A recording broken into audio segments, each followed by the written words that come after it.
നിങ്ങളോട് എന്താ പറയണ്ടേന്ന് ഞാൻ പറഞ്ഞുതരാം. തലവേദനയില്ല, നിങ്ങൾ ഉറങ്ങാൻ വേണ്ടി മാത്രം കളിച്ചോ.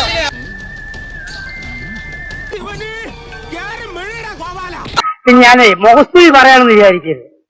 ഇത്ര ഐക്യത്തോടും സന്തോഷത്തോടും കൂടി ജീവിക്കുന്ന ഒരു കുടുംബം ഈ നാട്ടിൽ കേട്ടോ.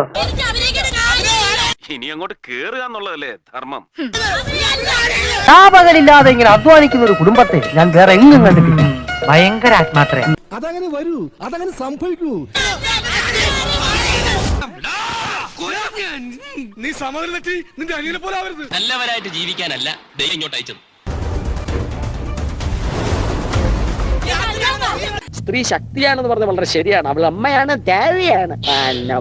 മര്യാദയാണെങ്കിൽ കാവമ്പാട്ടുകാർ മര്യാദ, ഇല്ലെങ്കിൽ അറിയാലോ.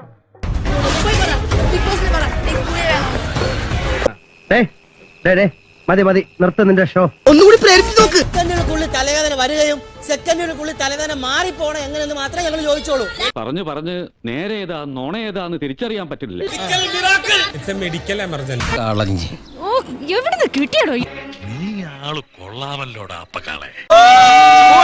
എന്റെ 30 വർഷത്തെ സർവീസിനിടയ്ക്ക് ഇതാദ്യത്തെ സംഭവം. എന്താടാ നേരത്തെ പോയി എന്റെ ബാലൻസാ. ചുമ്മാ കണാകൂടാ പറഞ്ഞ് സംഭവം അലമ്പാക്കരുത്.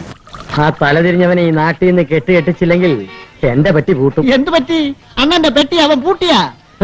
എന്നെ പൂട്ടാനോ? അതിന് ഇത്തിക്കര പക്കി 2ാം ജന്മം ജനിക്കണം. ഈ കുടക്കനാലിൽ ഇനിയൊരു തിരടന് സ്ഥാനമില്ല. ഭാഗ്യമുണ്ടെങ്കിൽ നമുക്ക് വീണ്ടും കാണാം. വരട്ടെ. അപ്പൊ ശരി സാർ. ഓ